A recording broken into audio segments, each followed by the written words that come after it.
case. What I appreciate is that Nick doesn't just stop at the headlines. He digs into the details, asks questions, and challenges people to look closer at the information that's available. And that's important when we're talking about a case involving Abby Williams and Libby German and their families. This deserves serious discussion. It deserves respect, and it deserves people who are willing to do the homework. You don't have to agree with every conclusion, but you can respect somebody who puts in the work. So, Nick, I want to say thank you for your coverage, your time, and your dedication to examining this case. Tonight, we're going to talk about the evidence, the investigation, the courtroom, the questions, and the issues that continue to surround Richard Allen and Delphi. We're going to have a real conversation. Did y'all hear me, ladies and gentlemen? I said we're going to have a real conversation. So I want to say this right here first. I want to say, Nick Starro, welcome to RFD. It's great to have you on my show today, sir. Thank you so much. Thank you so much. And that is an introduction I hope I can live up to. Thank you so much. Thank you. And yeah, folks, I'm wearing shades, not because I'm hungover or anything, but because broke my glasses. Hey, man, I like them too, bro. To me, look, this is what I'm looking at right here. Like, I shout out to the beautiful classic Overthinker, because she is the one who put me on to you, Mr. Nick. I say, I just got into covering crime and injustice, and she is the one who put me in on you, and she think highly of you, and I do too now. That's why it's such an honor and a pleasure to have you on the show tonight. Thank you. I hope I can contribute to something you haven't already covered. I hope I can contribute to maybe some new ideas or something that might be not as obvious for everyone. Absolutely. Now I'm just going to... Now, folks who are over at my channel, this is just for 30 minutes, then you're going to be redirected to Ray from Dallas, but I urge you to go over there already. You can keep it up on your channel too, Nick. I'm just glad to have you here, sir. No worries. You can keep it going. Keep your chat going, like I stated. When I dove deep in on this, I seen you in it, because Classic presented it to me. And like I say, I appreciate you coming to her. So please, sir, keep it on your channel as well, right? Well, as long as, hopefully I can get more people to you and more viewers. And I recently had a bit of a surge in viewers and subs from completely different cases. So hopefully this can get their eyes open for this case, which is one I've been covering for over 3 years. So when you first came across this case, let me ask you this. How did you first come across this case, Mr. Nick? I heard about it because I saw it on other channels, but for me it wasn't really my... I was at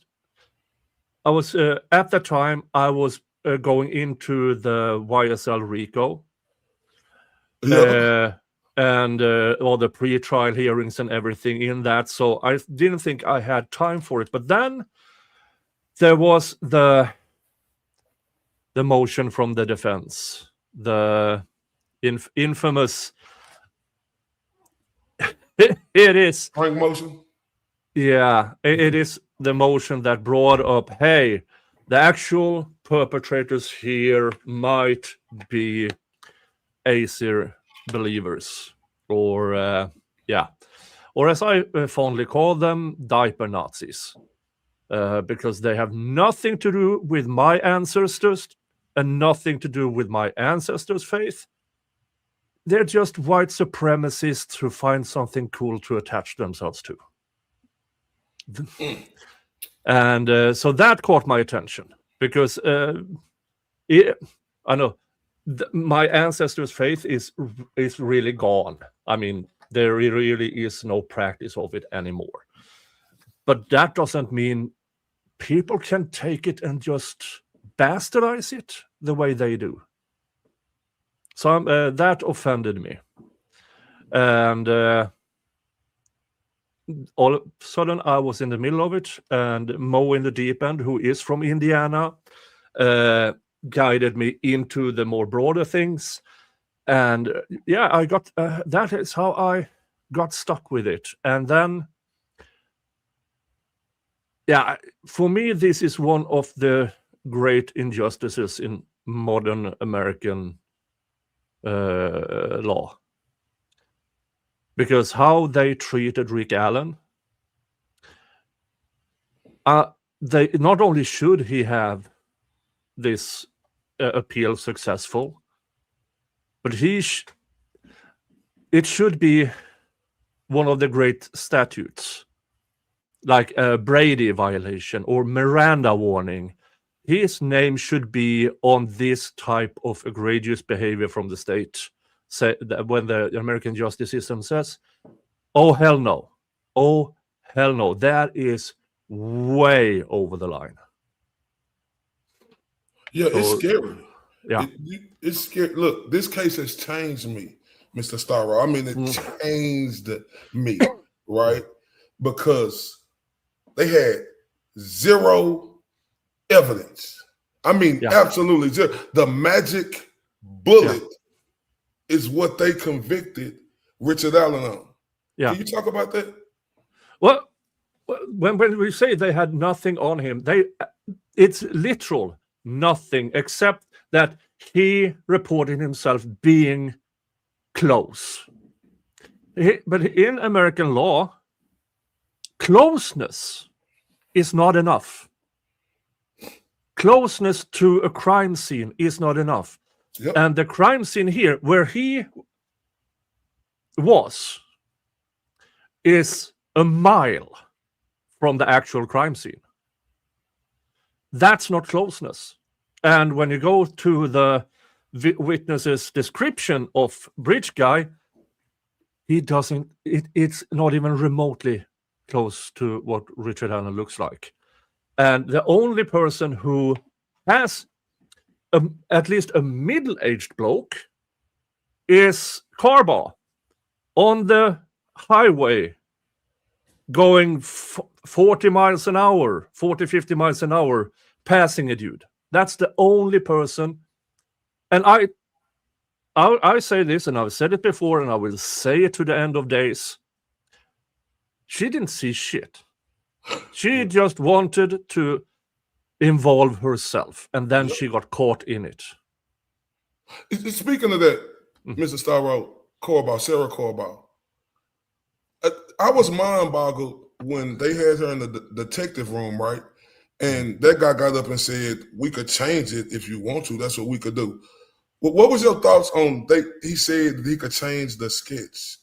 That should have made her entire testimony invalid.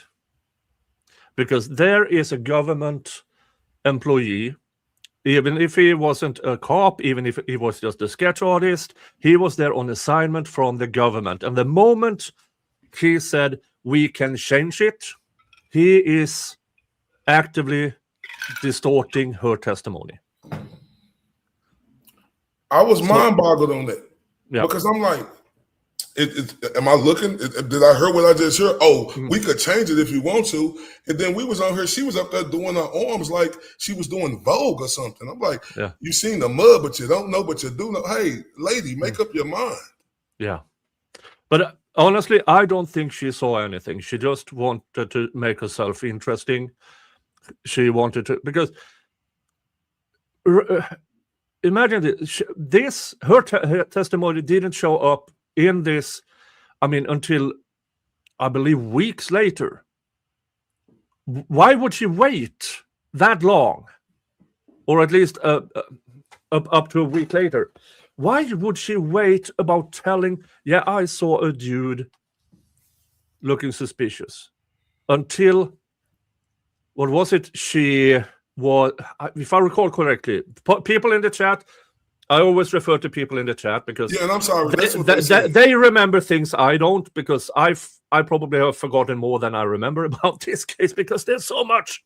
But when she was stopped by a cop in a, I don't know, something, not until then did she speak out about, oh, I saw this. And the way she then changed her testimony from muddy to muddy and bloody and everything around that. And folks, if you drive 40 miles an hour past somebody, you don't see shit.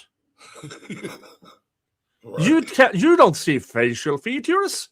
You see, oh, it's a person. You may, oh, it's a young person, old person, male, female. But at 40 miles an hour, you don't see shit. Sorry for cursing. No, you can curse. Okay. So, and how she then elaborated her testimony, more or less, that she was so close that she could see the spatter on the clothes. Oh, and who are you, Supergirl? No, hell no. It is so unbelievable in the literal sense of the word. It's so unbelievable. A person with a normal functioning brain would say, all right, this is one of the people who calls in and I saw it in my glass sphere, or I read it in the cards or in the tea leaves. It's that type of testimony. But because without her, there is literally nothing except Rick saying, yeah, I was there roughly at that time, looking at fish, and then I walked back. And that is never enough for anything. I've never seen a case, Mr. Nick Starro, where a guy, and y'all know it's free Ricky until Ricky is free. I never seen a case where a guy goes in and tell him, hey, yeah, I was here. Yeah. But then I see a case, in the same case, where other guys, as in Ron Logan and people like that fail polygraph tests and say, hey, I ain't gonna take it again. And they didn't want to come forward. This guy came forward. Yeah. And he made the mistake that he listened to his wife, who said, weren't you there? Yeah. You better tell somebody. And here's the thing. He did call it in. He did meet up with a police officer. He did show his phone to that police officer. It's in the records. And then he was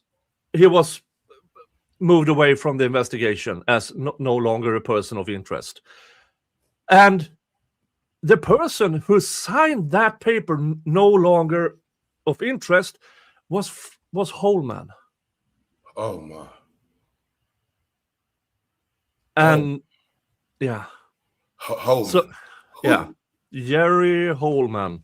Hold on, I have my sound effect here.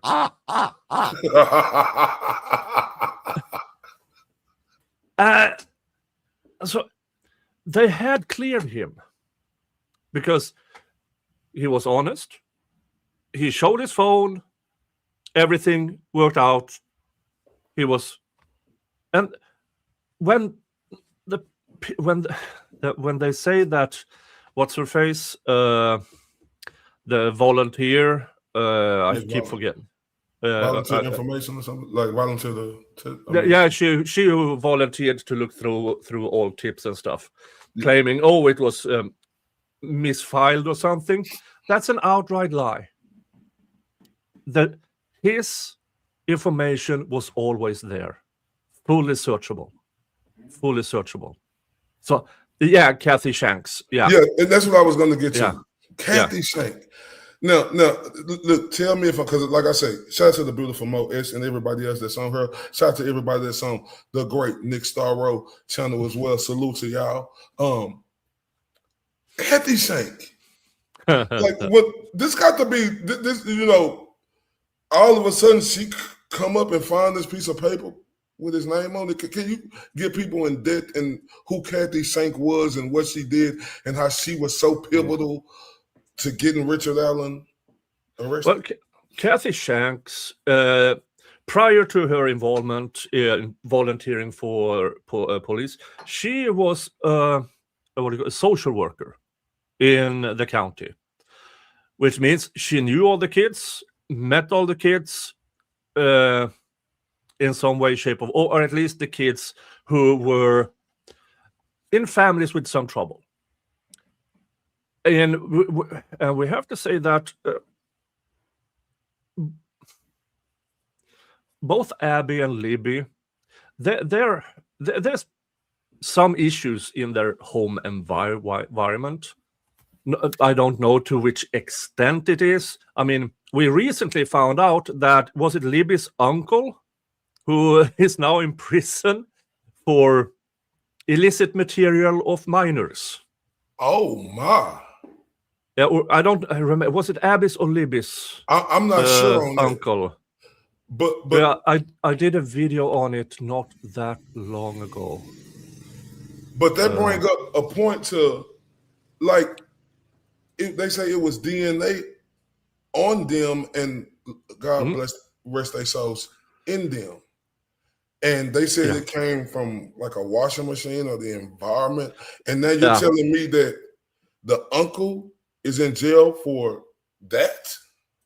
For illicit material, not doing things himself. So there is a distinction, but that is what he was caught for.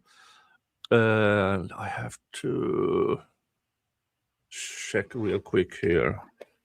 But why didn't they test the DNA, Mr. Starro? Why they didn't? Yeah, why didn't they test the DNA? Because it wasn't Ricky's. That's the reason they stopped testing. Because if the DNA doesn't match Ricky, they stop testing. Because why destroy a case by finding the match?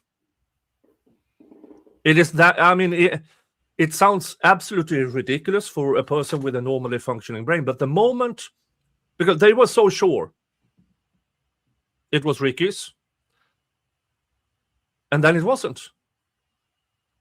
And now, instead of, oh shit, we might have made a mistake, in their mind it was, oh shit, we need to stop testing, because they had put all their cards on prosecuting and convicting Rick at that time.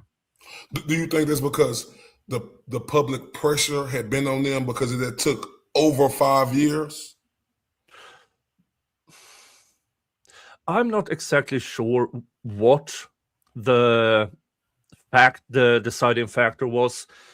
I know there's a bit talk about, there was a fight about who was supposed to be the next sheriff of the county or Delphi and stuff like that. And I'm not sure, because this was roughly at the time when Ron Logan passed away, if I remember correctly, because he passed away around 2021. And because up until then, it is so infuriating to not know what the deciding factor was. Okay. What made Kathy Shanks find that particular tip that has been in the registry for all those years as a cleared tip? Why did she pick that out? And then we find out that Kathy Shanks' daughter made comments about Ron Logan that she was honor bound to Ron Logan. Oh my God. Yeah. So, and all of a sudden, how do you get honor bound. I mean, Kathy Schenk's daughter is currently in her late 40s, early 50s or something like that. Ron Logan was over 70. Why would Kathy Schenk's daughter be honor bound to Ron Logan? Oh. And so something in there, I believe. Ron Logan passed away. We can all be assured he was going downstairs. And I mean, Ron Logan, he lied about where he was before the girls were even found. He lied about where he was before there was a cause of death. Didn't he say it was at a fish store or something? Yeah, he was in a fishing store, he said. But as they checked, well, he was, but not at that time. So he clearly lied. And also, under his probation, he was not allowed to leave. And he wasn't allowed to leave. If it was the county or the state, it was a condition of his probation, and this fishing store was at the other side of the border. And so they revoked his probation shortly after that, and then he remained in prison for a few years until he passed away. Okay, so I want to go back to Jerry Holman when he had him in that interrogating room, right? Yeah. When Richard Allen said, "I'm done." I'm not a lawyer, but correct me if I'm right or wrong. When someone says they're done, you're supposed to stop interrogating them, right? No. I don't believe he was Mirandized at that time. He wasn't Mirandized until after. So he has to actively say, "I want a lawyer." It's not enough by saying, "I'm done." So they didn't read him his rights, and they still could record him and use that against him? Yep. Oh, my. It's a common police tactics. Don't arrest a person until at the end of the interview or the conversation or whatever excuse they use to bring a person in. Oh, so you telling me they was always going to arrest him? They were just going to try to get as much as they can without Mirandizing him before they did that? Yeah. Wow. That's extremely common. So that's not unusual. And that's folks, it doesn't matter if you're a witness. It doesn't matter if you're the victim. It doesn't matter if you're the accused. Get a lawyer. Because when they say at the end of everything you say can and will be used against you, they don't say will be used for you and against you. It's only against you. So everything you say will be used. Everything you have ever said to a cop, if it is on a recording, can and will be used against you at some point in time. So it doesn't matter if you think you're innocent and you think you can talk them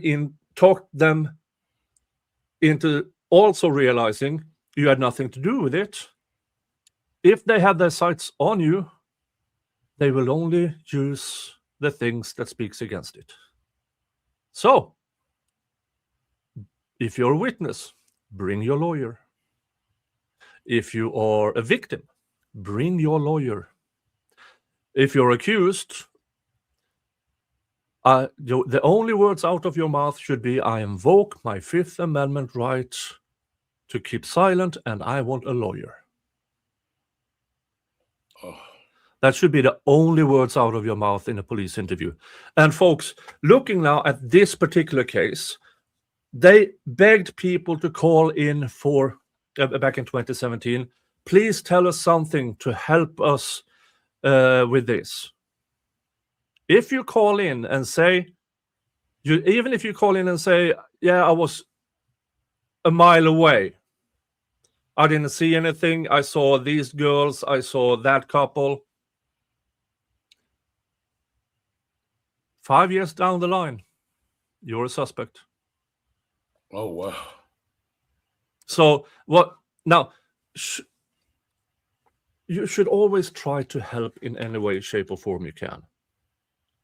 But you have to also realize that unless they find a suspect quite soon, who isn't you, years down the line, they might decide it is you. So it's up to you if you want to take that risk. Oh my, that's hard to hear, but that's what people need to know around the world. Don't, and like Skinny said, don't ever talk to the cops ever, unless you have a lawyer. Yeah. And as long as you have a lawyer there, you can talk to your lawyer. You can tell the lawyer everything, and then he can summarize everything in an affidavit. Because a lawyer can write it down as, okay, these are the things. And only the minimal facts are surrounding. If you're in there talking, cops are really good at keeping you talking. They are trained at it. And according to US law, they are also allowed to lie to you. And the United States of America, love you guys. But seriously, you're the only country that isn't a tyranny. No democratic country, or as in the United States case, you are a constitutional republic. You're the only country that allows the government to lie to you. Oh. Yeah. Because the police are the government. And there's a statute. And I read that statute. And the original statute is so extremely limited when it came around in the 80s, I believe. And then it has expanded and expanded and expanded and expanded. So nowadays, with the immunity for police officers and this statute, they can lie about more or less anything. We found your DNA, even though there's no DNA. And it's legal. And it's legal. Your wife is telling on you. Your friend is telling on you. You better confess so you get a deal first, because your friend is telling on you. They can all be lies, and they are perfectly fine doing it. And that is why lawyer up. Lawyer up. They lie on you. Oh my God. Yeah, I've learned so much about American law, both through the Young Thug Rico trial and the Delphi case, that I learned a lot about exceptions. And I learned a lot about how powerful a judge is when they worked with the prosecution. Okay, so they arrest him, Mr. Nick. Yeah. And I was watching Defensive Diary. Shout out to Bob and Ali Mata. I call them the dynamic duo. Bob was saying, they put a pretrial defendant before he was even innocent or guilty in a maximum security prison in Westerville. I've never seen that before.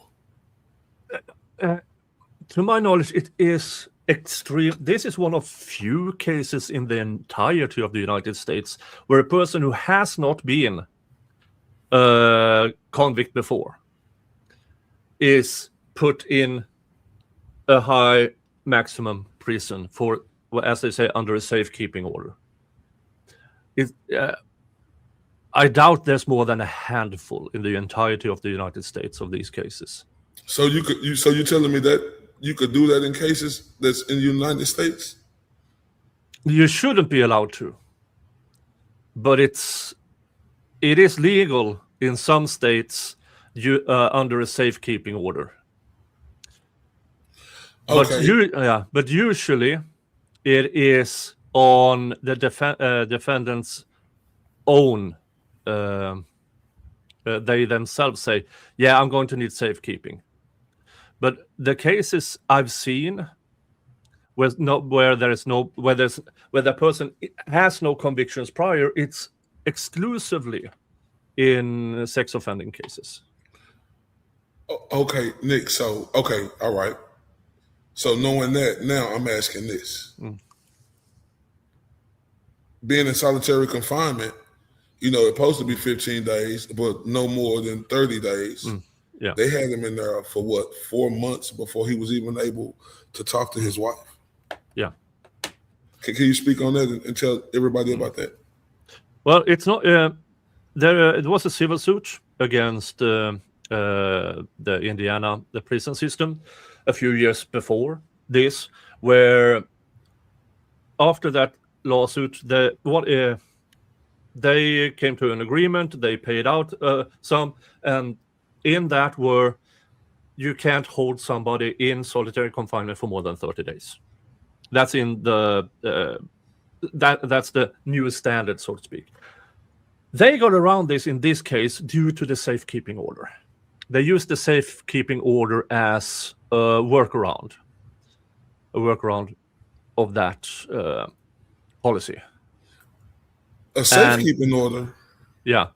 The safekeeping order that was Judge Diener with the sheriff and the prosecutor.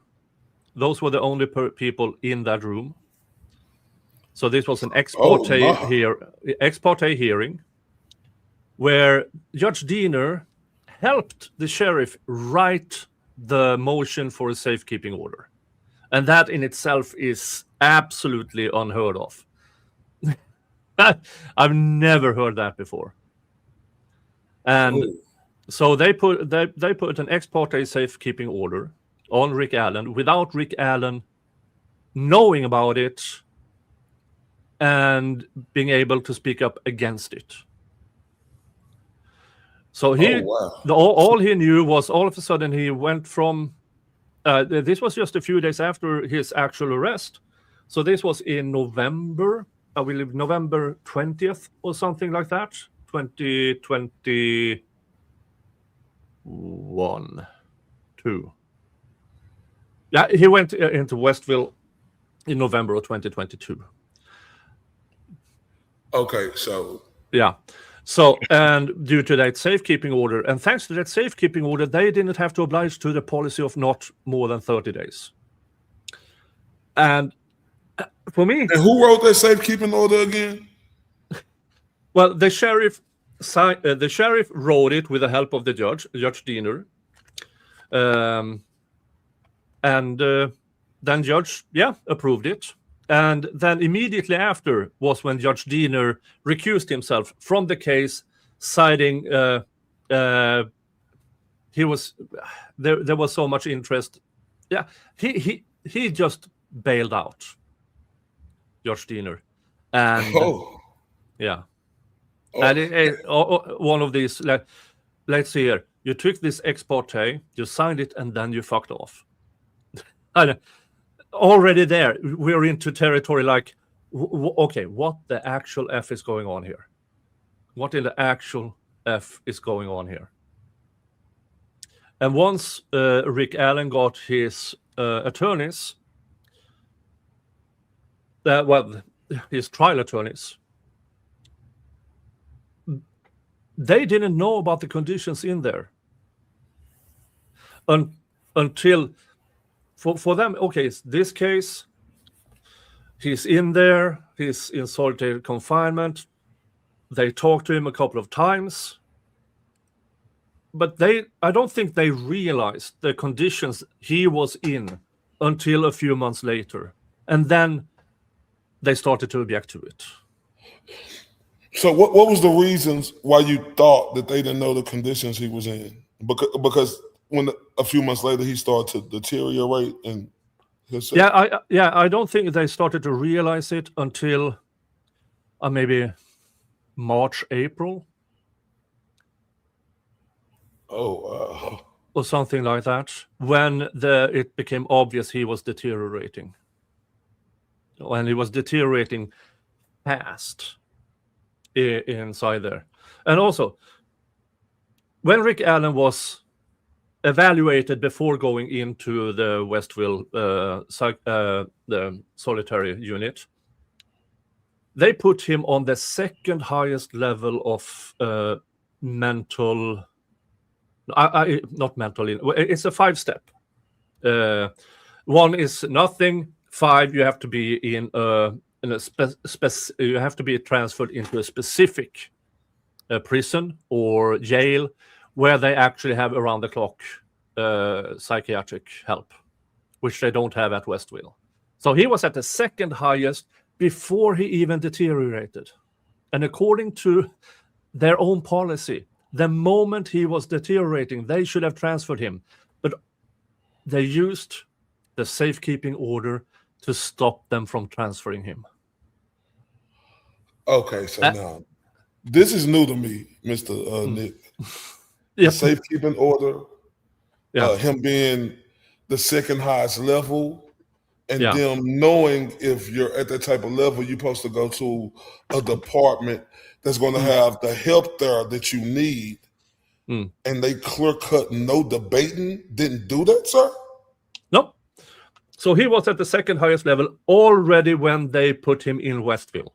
And then when he deteriorated, which we know from the psychiatrist records, when he started to deteriorate around, and when we knew about it, end of April, he should have been transferred out of there immediately. Because if you deteriorate from the second highest, you are at the highest level. But they used the safekeeping order to keep him in solitary confinement in Westville, in the worst unit within the max security prison. They put him in solitary, where he was guarded by other inmates or helpers or whatever they call them. Helpers. Yeah, other inmates and prison guards, and which we also found out through that big motion. A few of them wore the Odin patch. The Odin patches. So he was actively guarded by the people whom, according to me itself, regardless if you believe it is one of the Odinists or if you believe it's but regardless of who you believe is the actual perpetrator, they are all commingled. And all of a sudden you have prison guards with those patches. And also, in the Indiana prison system, you're not allowed to have those patches because you can't be affiliated with any group outside of... And I mean, Odinists in Indiana is a recognized prison gang within the Aryan nation sphere. And it's insane to have prison guards with those patches on in a prison where you have Aryan nation represented. It's insanity. Absolute insanity. And speaking of that, they let that come into the trial testimony because they said his so-called helpers who were wearing these patches, they were writing down all the information of what he was saying. Yeah. But not only that. Oh, go ahead. I'm sorry. No. Keep going. No. What were you going to say? Well, as you said, with the helpers writing down everything, handed it over to the prison warden. Where are those notes? You only have this. You only have the the cleaned up versions, not the notes themselves, were put into evidence. So who wrote what? Oh wow! We don't know. those notes should also have been excluded at trial, since there was no sure way. If I remember correctly, you guys in the chat have to correct me if I'm wrong here, but there was no way to attribute any of the notes to any specific of the either guards or the helpers. And that's new to me now too, because I didn't know it wasn't no notes. I just knew that they let all the helpers come testify against Richard Allen. Well, there was a few prison guards who came in to testify. I don't think any of the inmates, but I have to go back. I have to reference to Andrea Burkhart on that, because I don't recall if any of the actual inmates were testifying.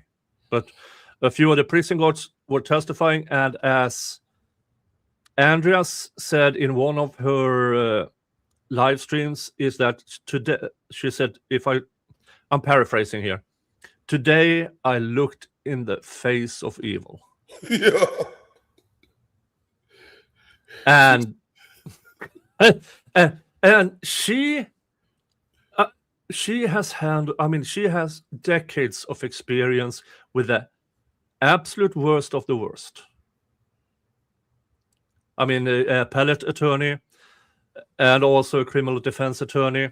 She has seen the absolute worst of the worst. But that in one of those prison guards, she saw evil.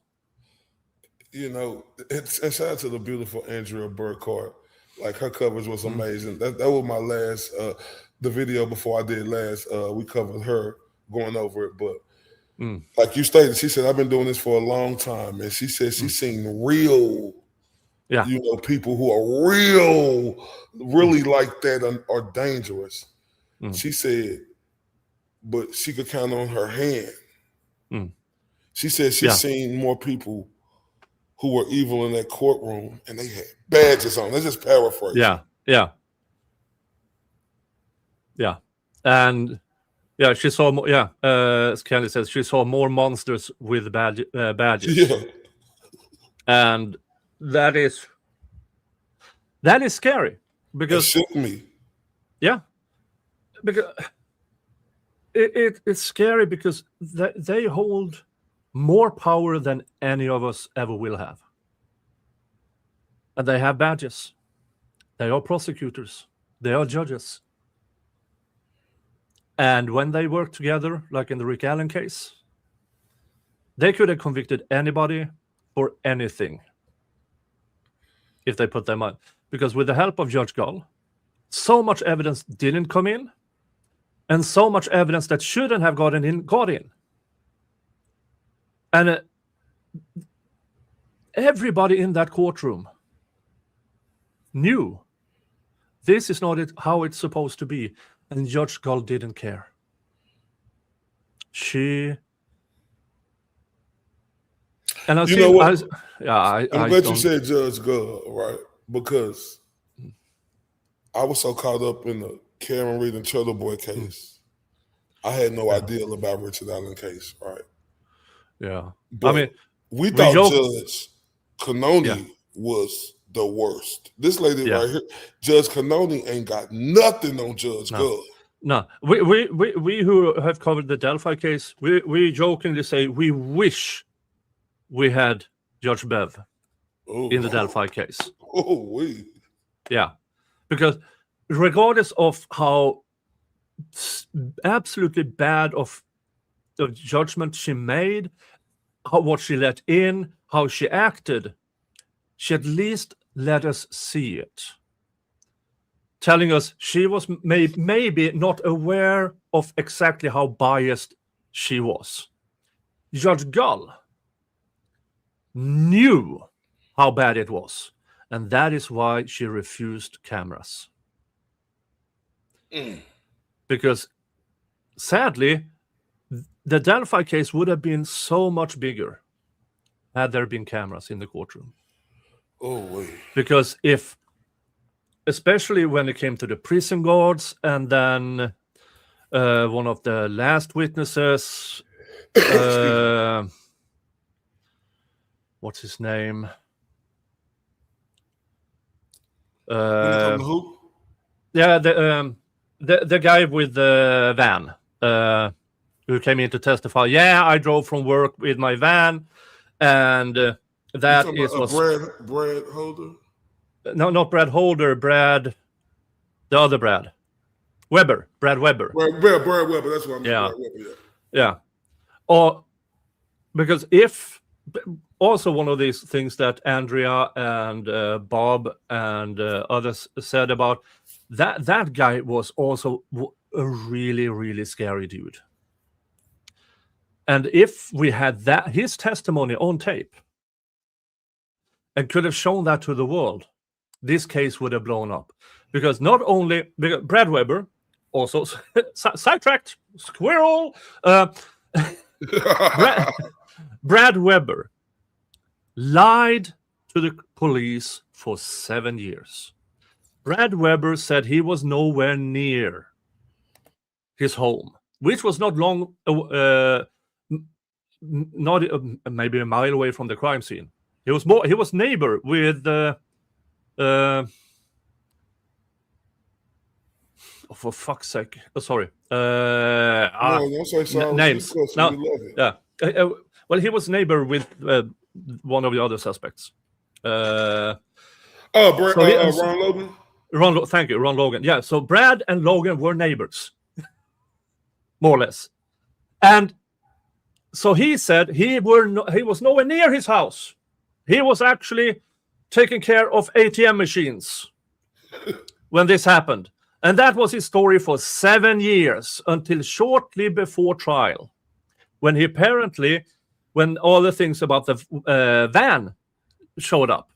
Oh, Rick Allen was startled by a van driving by. That is why he took them over the stream and ended their lives instead of doing bad things to them there.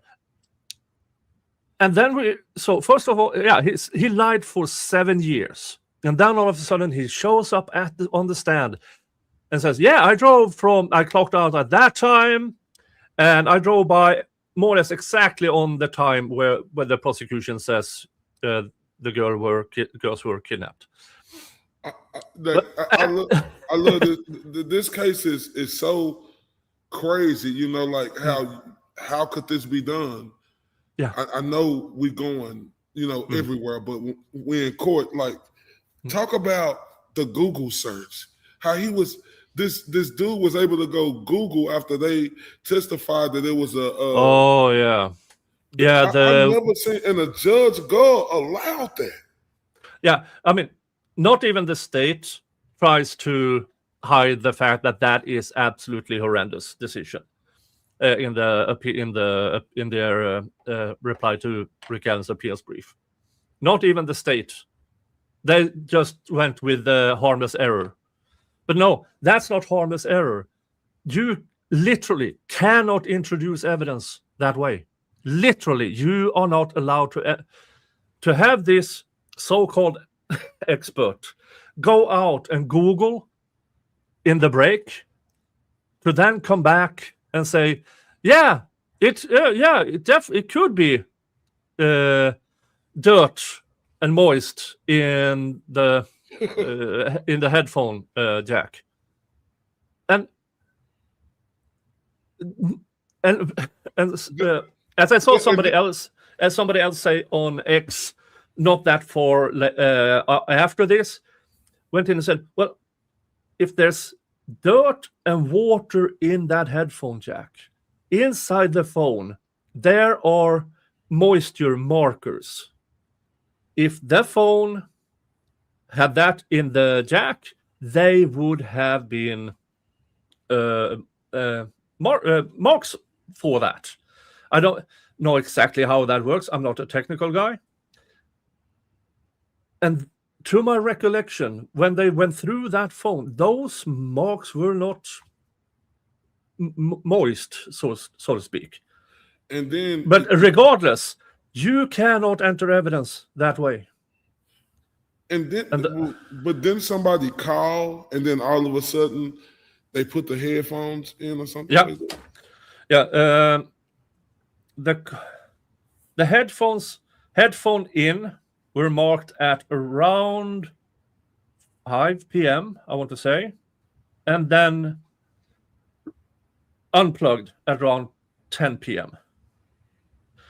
And somebody tampering with the phone at those times when Rick Allen was provably not there.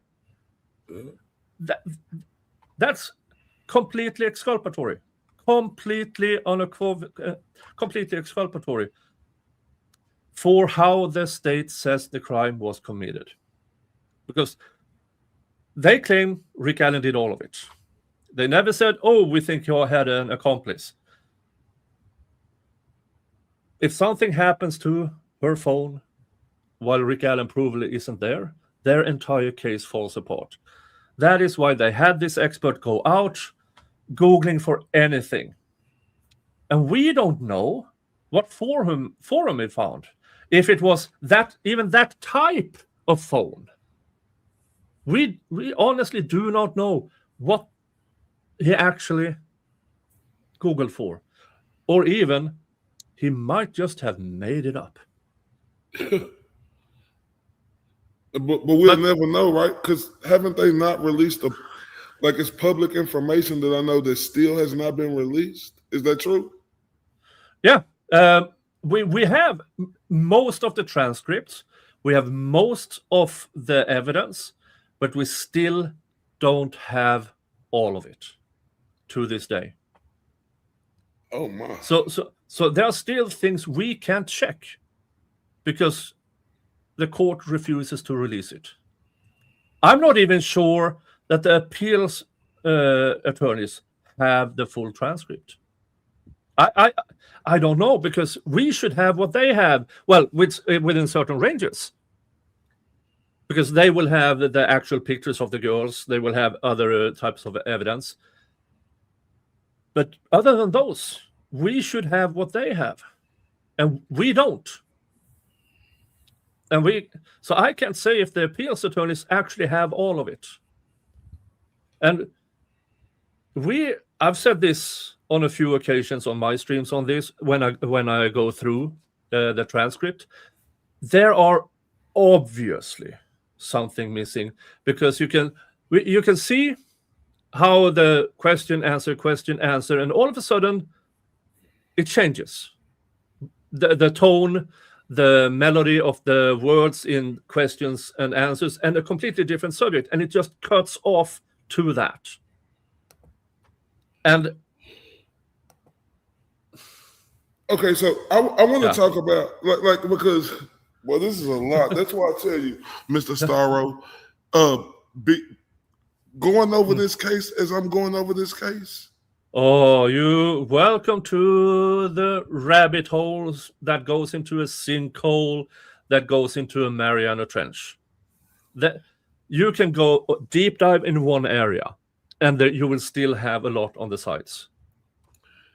And that is so. And I think that is one of the things that makes this such a hard case to cover. There's too much. I mean, it's hard to get into this case brand spanking new. It's hard because there's so much. I mean, you've been covering this now for weeks, months. And I join in with something that you haven't heard before.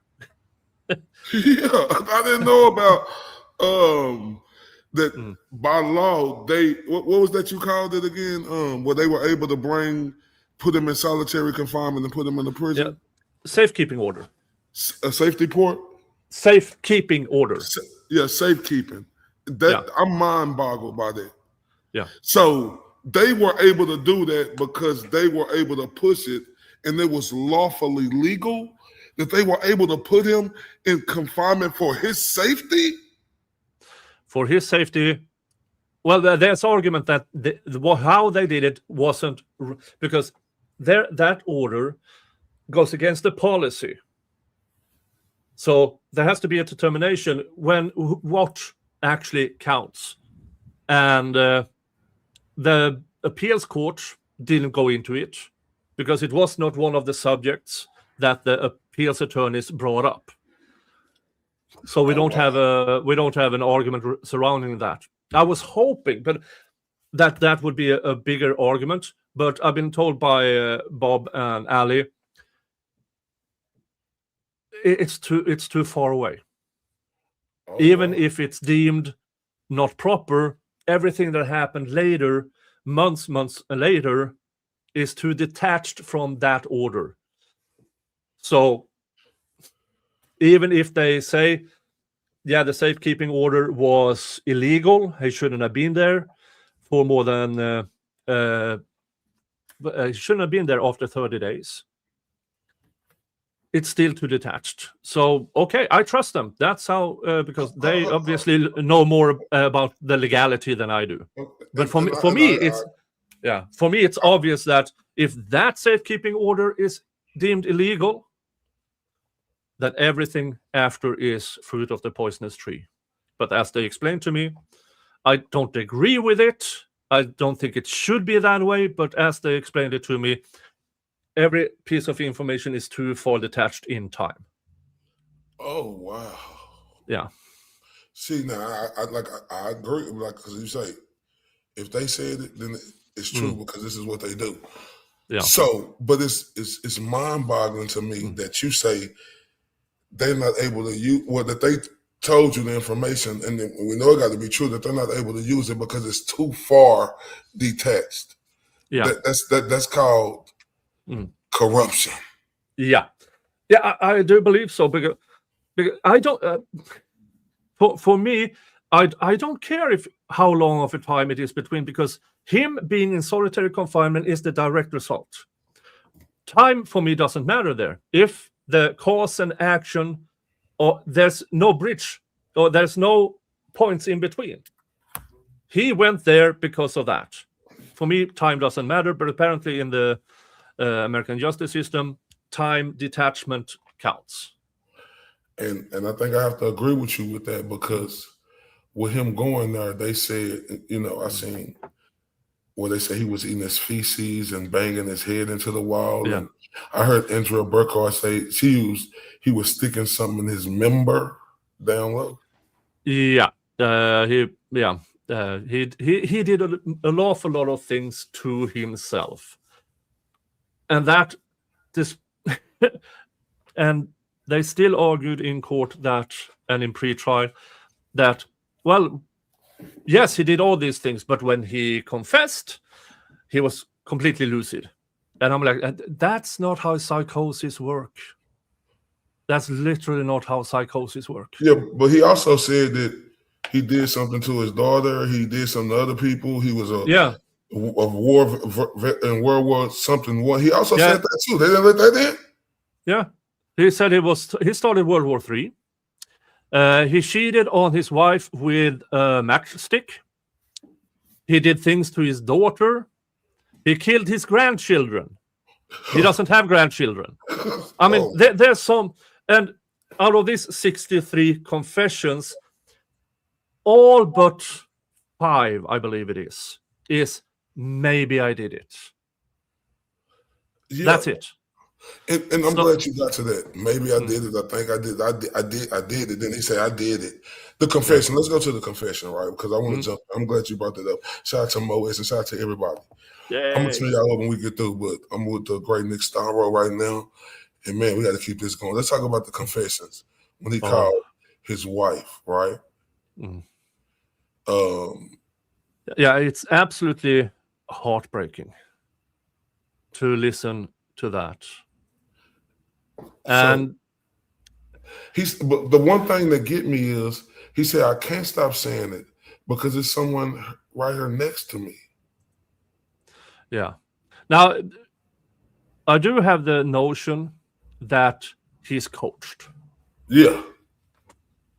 But it's hard to prove if there's no video surrounding it. Now, we do know that he called on certain times.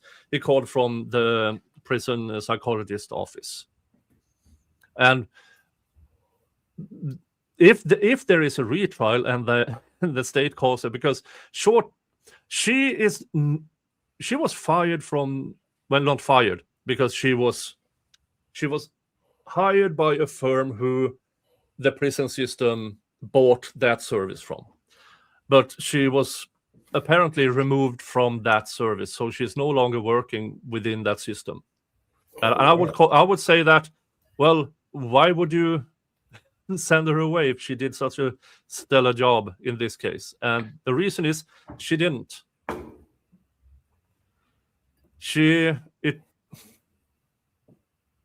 I'm not sure, because all we have, because again, we are talking about the psychologist who Waller. destroyed her, Dr. Waller, who destroyed her notes.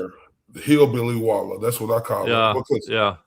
Look, because I want to go there with that woman, right? Because I had look, getting into this case, I found that she was a she was fascinated. I mean, super fascinated by true crime. Yeah. She got herself involved. I mean, I believe the day off or the day after Rick Allen was arrested, she went into a few of these groups surrounding the Delphi case to find out more. And she listened to podcasts about this case when she drove back and forth to prison. And the person with a psychology degree knows you can't be involved in the same case in which you are evaluating the suspect. I mean, it's also maybe one of the reasons why she's no longer within the prison system or works within the prison system. But Judge Gull allowed it, right? Judge Gull allowed it. Oh my! Even though she destroyed her notes, and all we have is her rewrites of what she claimed Rick Allen said. Because the only words we have that what we know Rick Allen said is from the recorded calls. That's the only time. We don't know about the box cutter. That was in a note that is now destroyed. The van was the white van was not in any of the calls. It was also in one of these destroyed notes.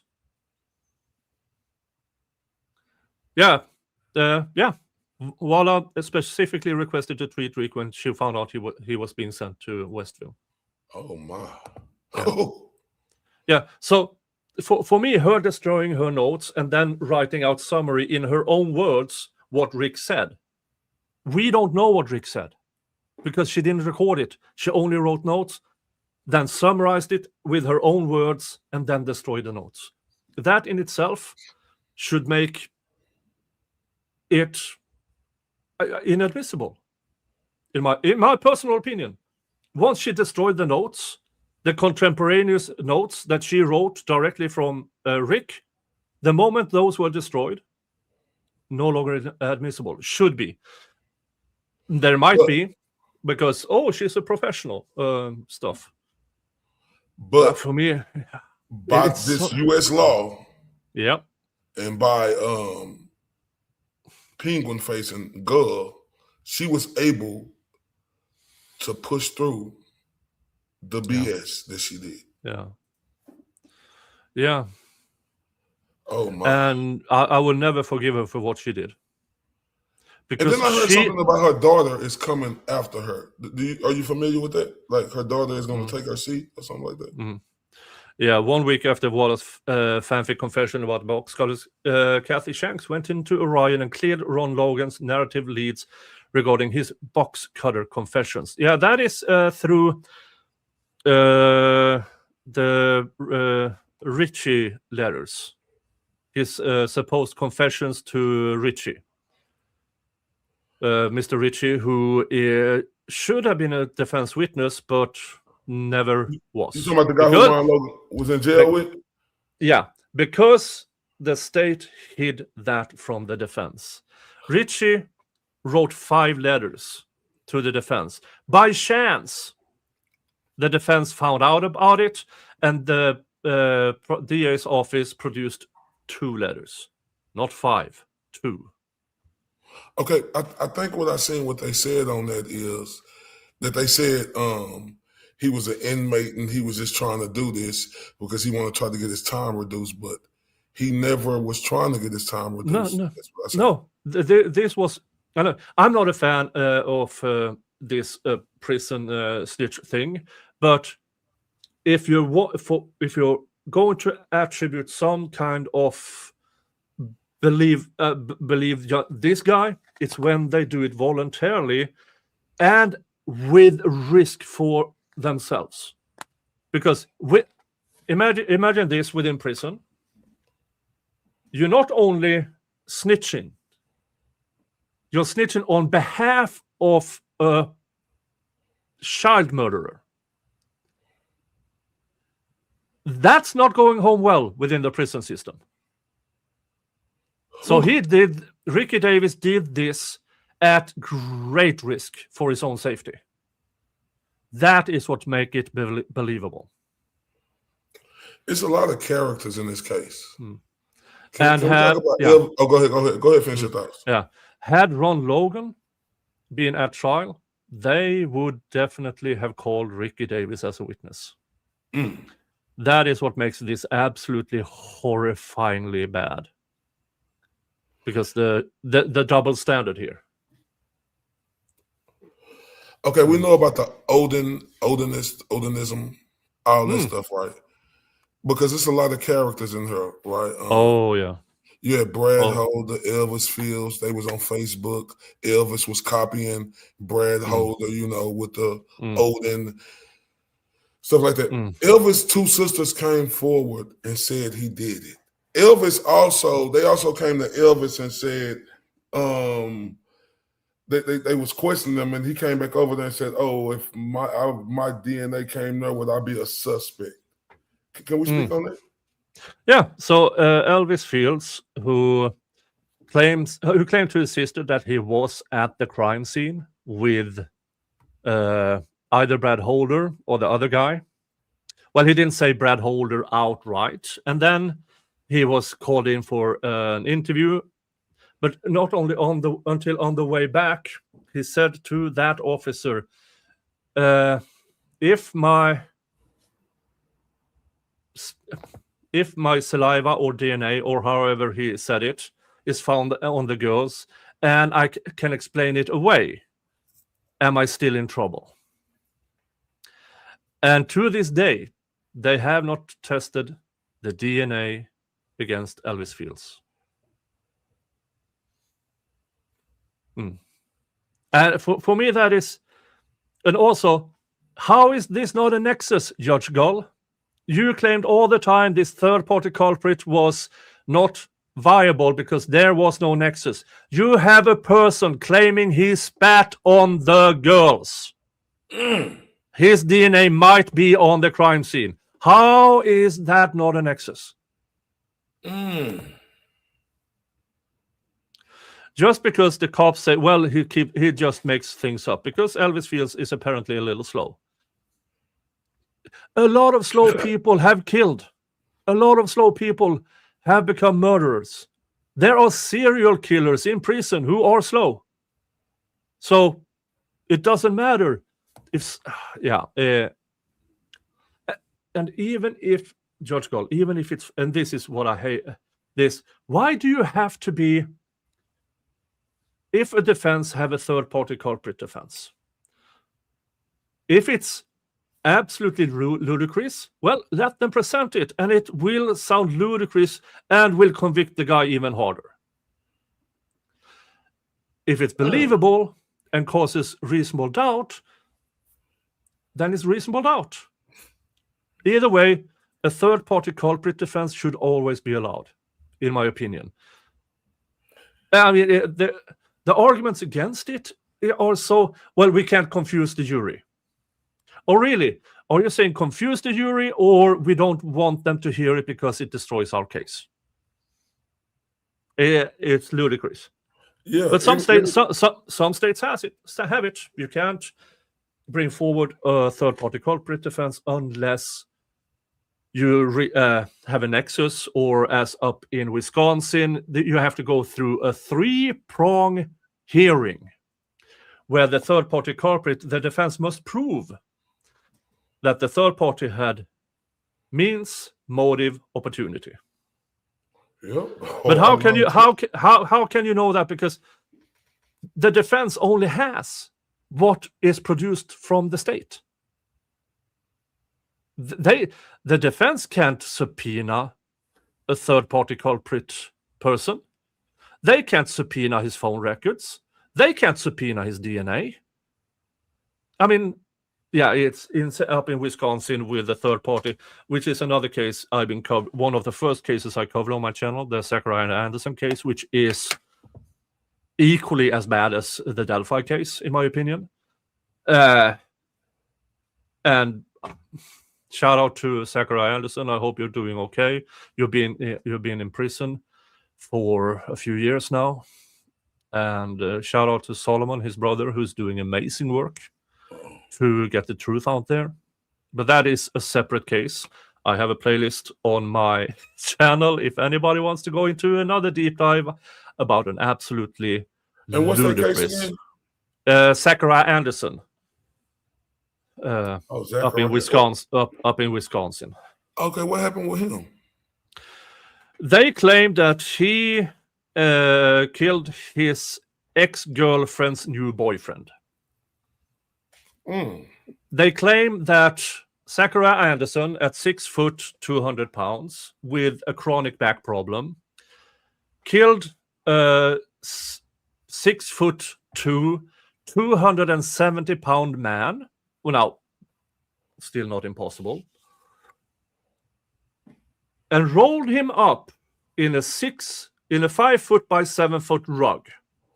Hermetically sealed that rug, because from the apartment and out, there are no drag marks. There are no blood droplets. So they claim he did that in a 14-minute span. Because that is the only span, because where he was at his house, he text messaged somebody, he took a nap, and then a few hours later, he answered a call, or whatever it was. So the only time span is those 14 minutes, where he managed to kill that guy. Let's back up here. They claim he drove there without being caught in any of the traffic cameras or business cameras, none of them. Was in hiding while knocking on the door in an apartment complex.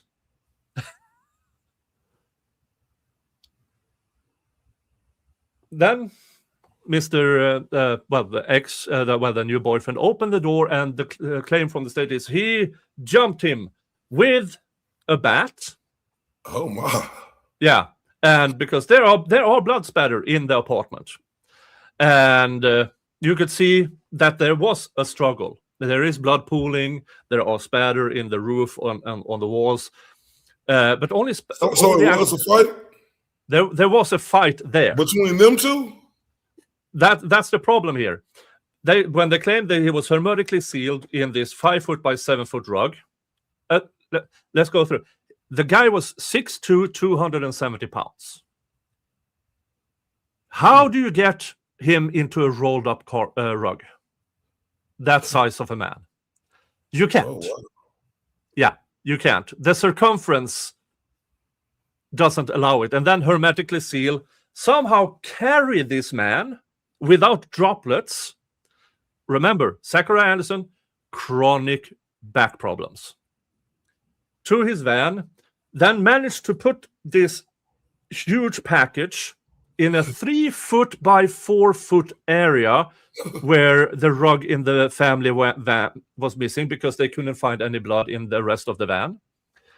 Drove him all the way back without any of blood and DNA from that rug package, except a top of a pen size brownish dot on the side of the car, where the DNA expert says it was a match to Mr. Rosalio Guterres. Now, here's the interesting part. She didn't testify to, well, at what range is it? Because you have seen trials. They say it's 1 in 30 trillion and 1 in 40 gazillion and one. No. The testimony was the prosecutor asked her, you found this? Yes. And was it a match to Mr. Guterres? Yes. That's it. Here comes the interesting part. Mr. Guterres, his father disappeared years earlier. So they could not find his paternal to match against, only the maternal. So already there, you are at 50%. The Guterres family in this area is huge. There's a lot of Guterres in that area. So even if it was like 1 in 10,000, yeah, okay. In that area in Wisconsin, there's roughly 200,000 people. Roughly. That means that within that area alone, there could be 20 different people. And also, on top of that, well, there are records of Mr. Guterres driving out to where Zachariah lived. Could his DNA has been just by, Mr. Guterres was a heavy smoker. He could have just coughed in the air where this van was.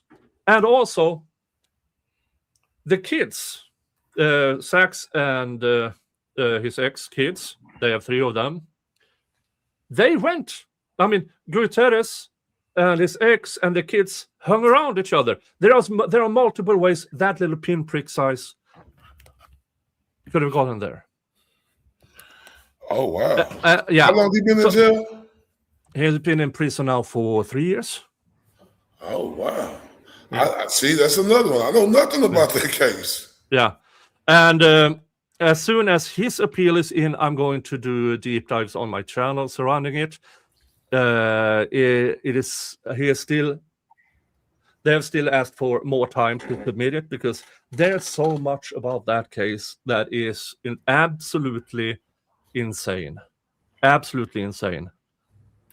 For instance,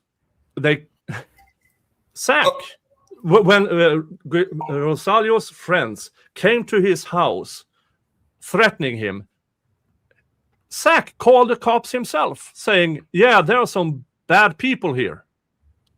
And then the cops arrived and arrested him because his ex said, I think it's my ex-boyfriend.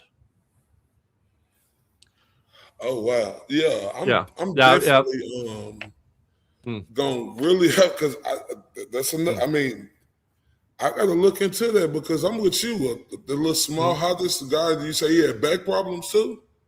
Back problems. Yeah, chronic back problems. And they claim he picked this. Have you ever tried to pick something up that doesn't want to be picked up? Now imagine 270 pounds of that.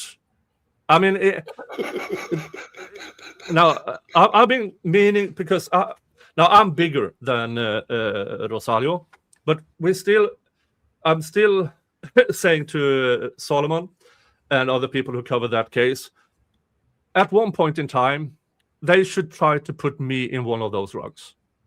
Because even though I'm slightly bigger, it's still the same size. And trying to get that into a 5 foot by 7 foot rug. Yeah, 270 pounds of dead weight. Imagine a sack of potatoes. 270 pounds of potatoes. Try to pick that up. Yeah. And also, hold on here. I want to. Y'all make sure y'all hit that like, share, and subscribe button on both channels. Support both channels. Hey man, Nick boy, say, yeah. oh we. Yeah, I really, I think I really got to look at that case now. Yeah, I mean, there's a joke around my viewers. If you want to find a clusterfuck of a case, just watch Nick, because I find them. It is. Let's see. Yeah. Okay. Let me try to just to show you what the state claimed he drove past to get from Zach's house to Rosalio's apartment. I have it, if you can show it on screen.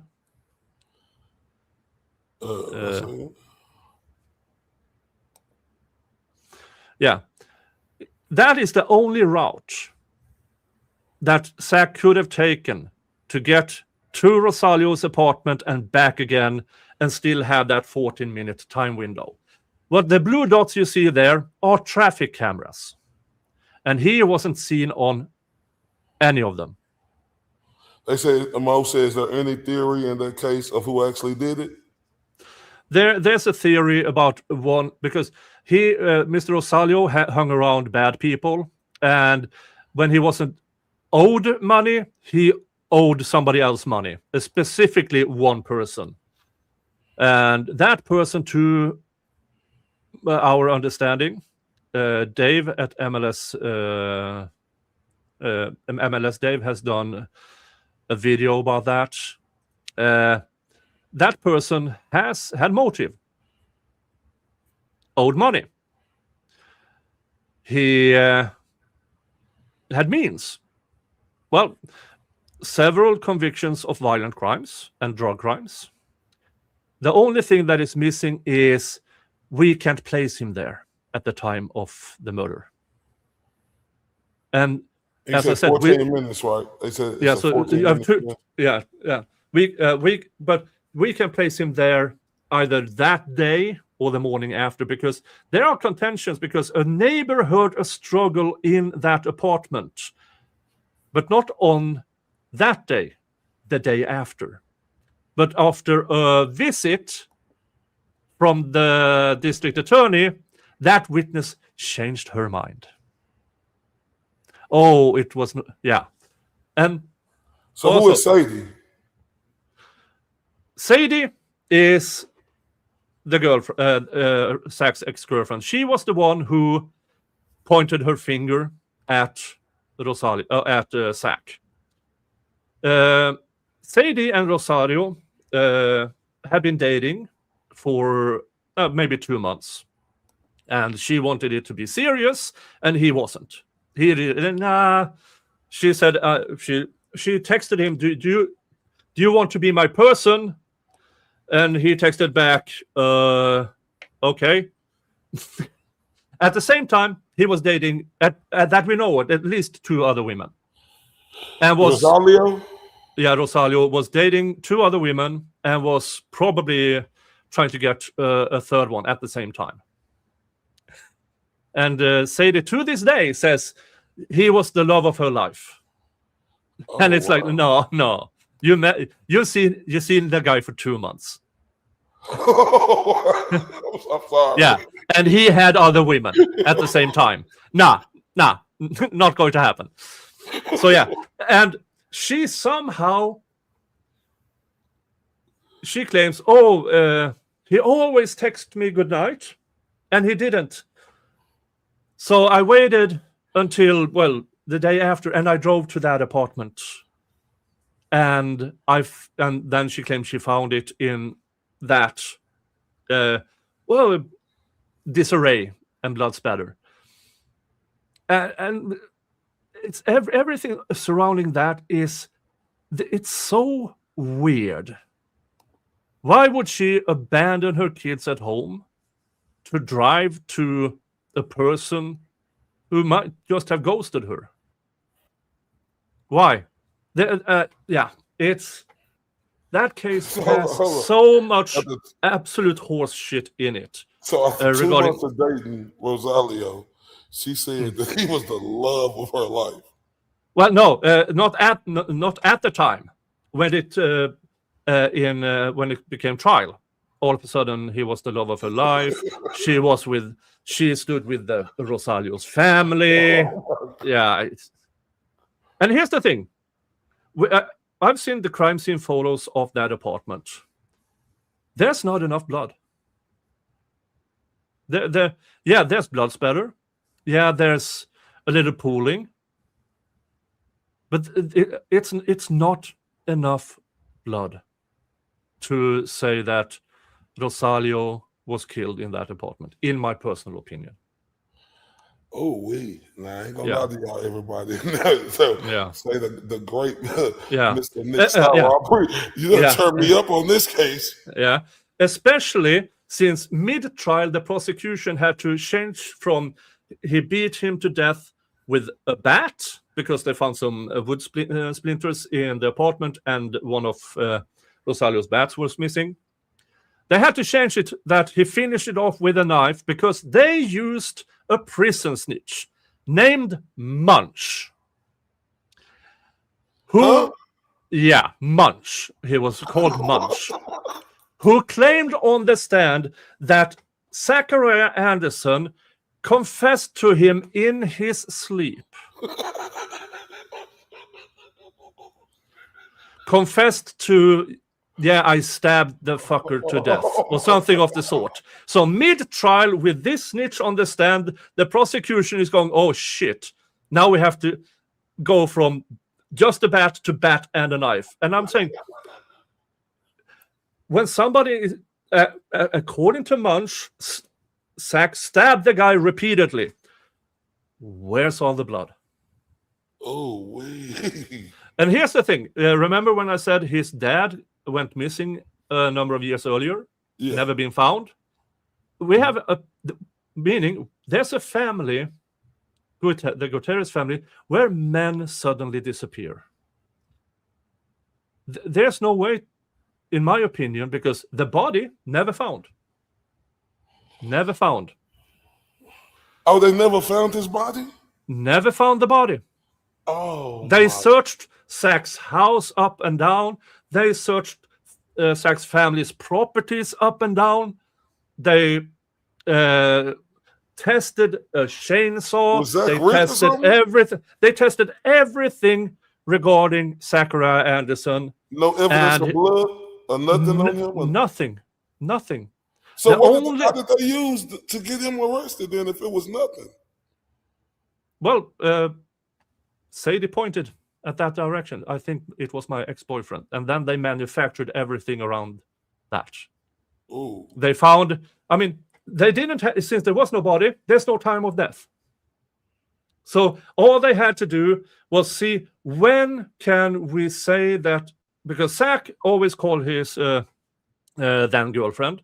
They called, texted, hung around. So there was extremely limited time where there was a gap. But they found that gap, like a 3.5 hour gap or something of the sort, when his phone was silent and not moving. So they claim that, Zach did this while leaving the phone behind.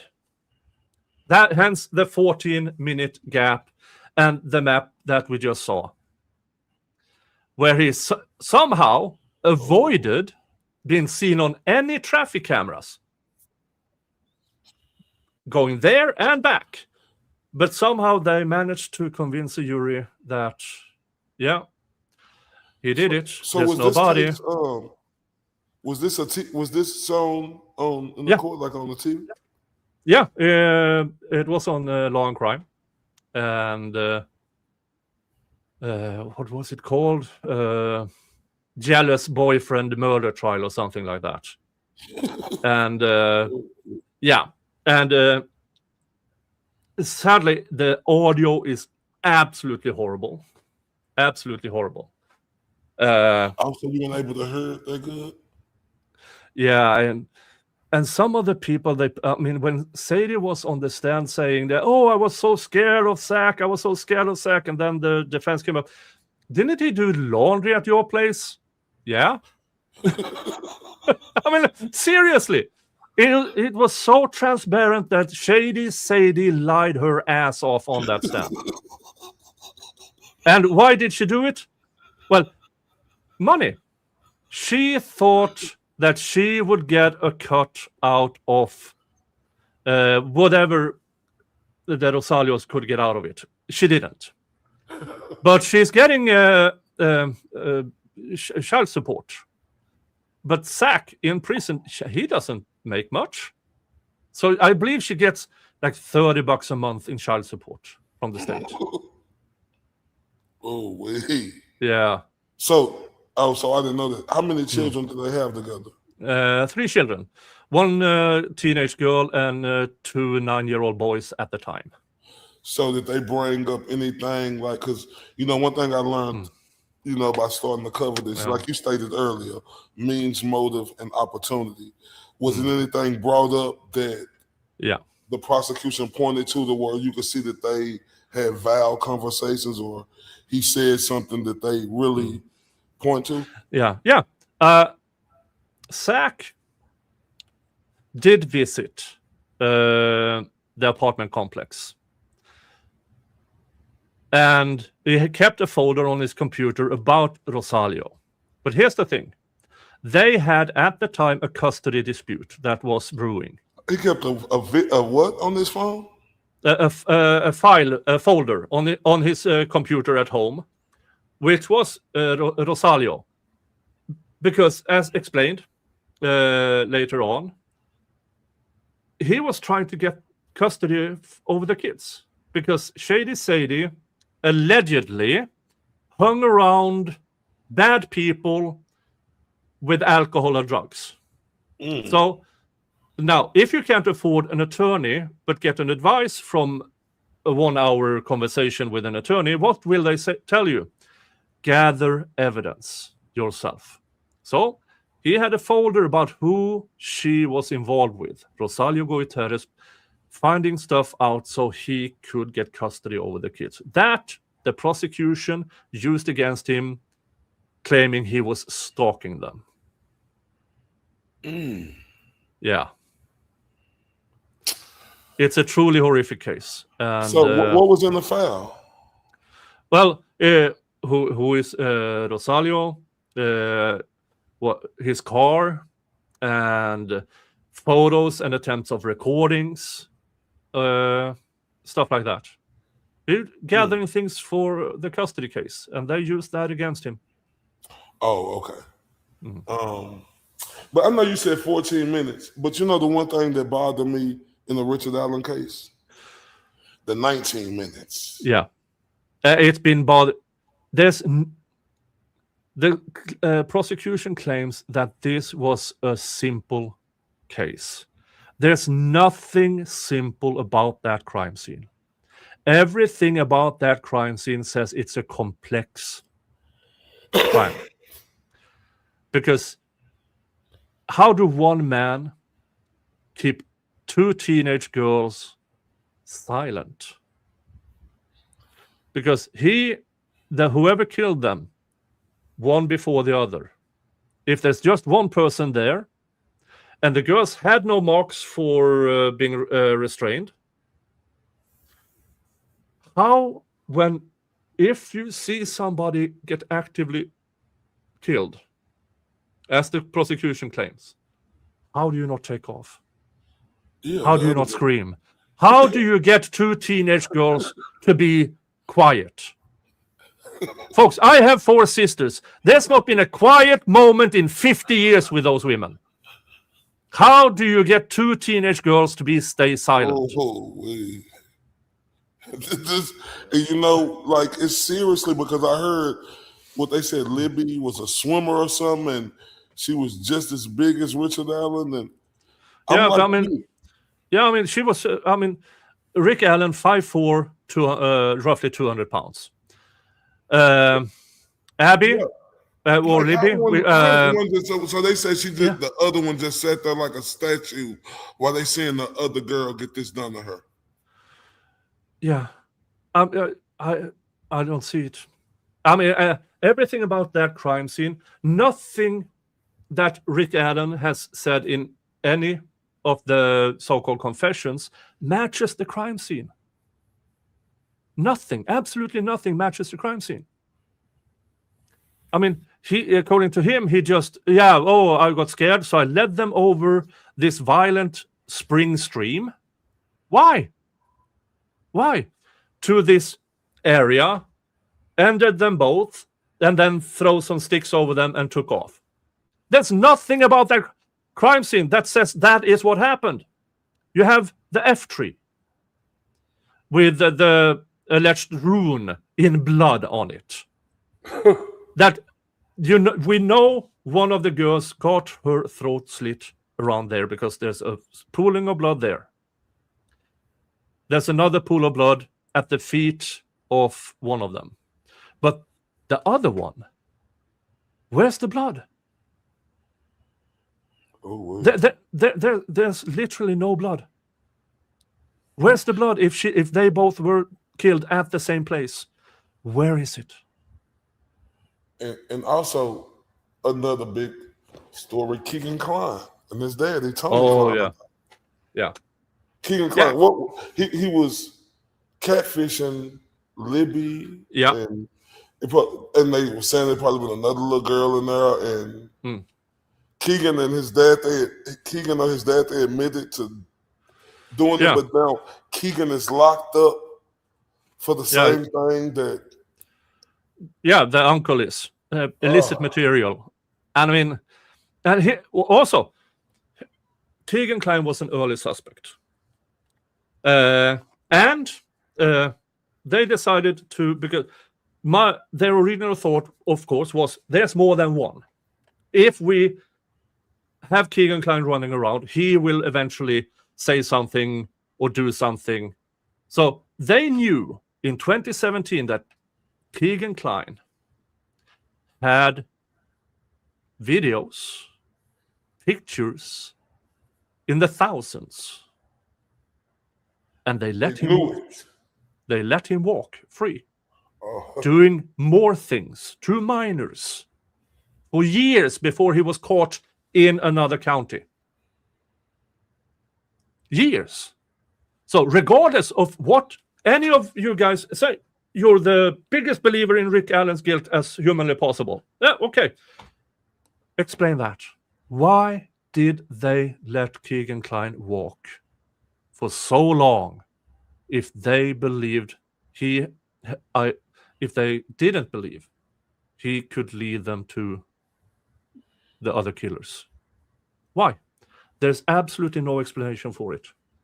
Then you have the Brad Holder and his supposed alibi. His son was real friendly.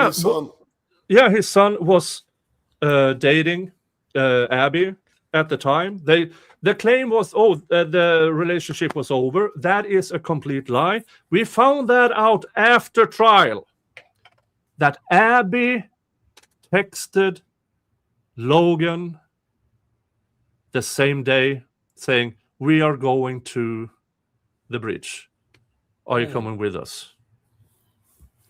And he called his dad, who said, allegedly, who said no.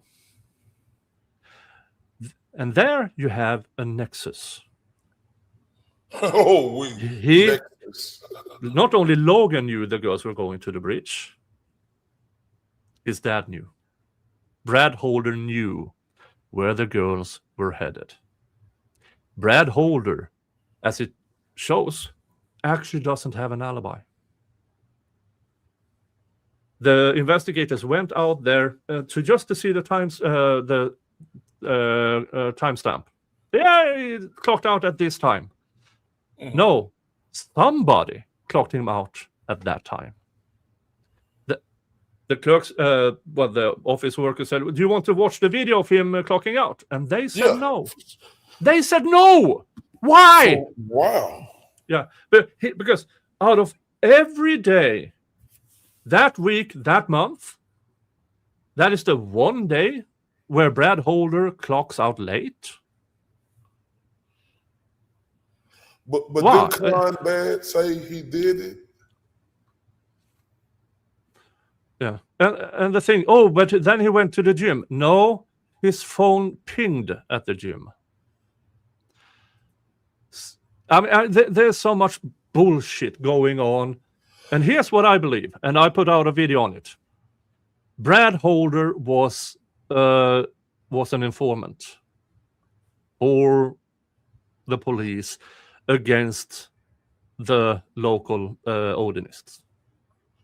What about German though? What about Lip German? Because I know he ended up he was a snitch because, right? Sorry, what you say? German, what's his first name? The dad. It's a lot in this case, man. Yeah, there's so much in this case. I haven't gone full into the families. I'm more focused around the Odinist and the actual crime scene and what was going on in the investigation. I know there's a lot of suspicious things going on with the families, especially since we found out that the uncle is now in prison for illicit material of minors. Of the same, as I understand it, also the same age as Abby and Libby. That's mind-boggling. Yeah. So, allegedly, who do you think the culprit possibly could be? We know it's not Richard Allen. We know it's not Richard Allen. And I have to say this about Coffin Daffer. She pointed at Ron Logan much earlier than more or less any of us. And she stick to that. So I have to go. I mean, a broken clock is right at least once a day. If I had to put my money on anyone, I would say Ron Logan. Who is... But also, Ron Logan, Brad Weber, Brad Holder, there is a connection between all of them. There's a clear connection between all of them. Because Ron Logan had, mysteriously, his house was a wreck, except his bathroom. Oh, yeah, I forgot about that. He got his whole bathroom redid. Yeah. He redid all his bathroom. Oh, but and only got all them guns out of his house. Oh, yeah. All those girls and the animals he's kept there. And here's the thing with the 43-second video. And because the state claimed, oh, they sound so panicked. And it's obvious that they were taking against their will. No. Nobody sounded panicked. Oh, wow. And when you listen to it carefully, they say once they have passed the tracks and are on the ground, she says, this is where we go down. Pointing the camera at where they suspect the girls went down. And what is down there? There is the gravel road leading to the houses where Brad Weber and Ron Logan lived. What else I look at is, how do you say that word? I learned the new word when it's faking. Is it malignity? I forgot that word that, you had that Dickolas dude, the whatever fake Matthew McCartney. He gonna ask, I guess this dude who built like the Michelin Man and this other woman who got some huge eyebrows. And this will bother me. He said, do you think, he said, listen to my theory. I think he was sitting in jail and basically Rick Allen had his come to Jesus moment. That right there made me stand still. Oh, the hidden true crime scammers. Yeah. It's absolutely ridiculous. Hidden true crime, Lauren, whatever her name is, and her husband are crime grifters. They are not searching for the truth. They are searching for a way to make money. And of course, I don't mind making a few bucks out of my channel, but I there's no way I can completely remove all my morals just to make money. Yeah. One of it would be if I could just remove all my morals, all my ethics, and start grifting like one of these channels, I would probably make a ton of money. I can't. I can't. I am not. First of all, my mother would raise from the grave and give me a beating of a lifetime if I abandon my morals. I mean, she would haunt me for the rest of my life. Because her and my dad, no.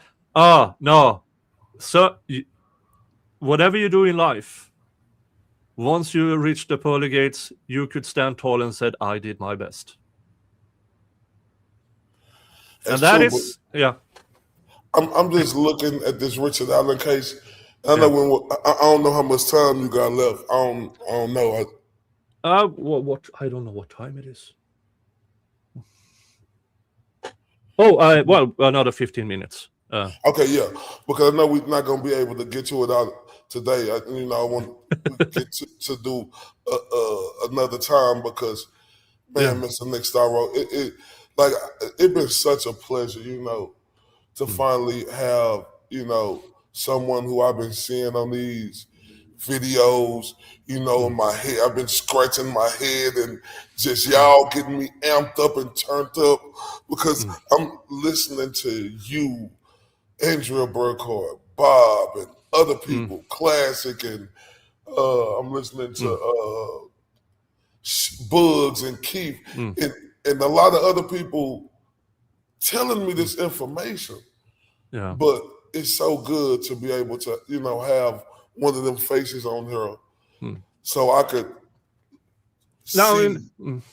Let's see, because Rick Allen's appeal is a month from now, and I will be going to Indiana. I'll be flying in September 10th.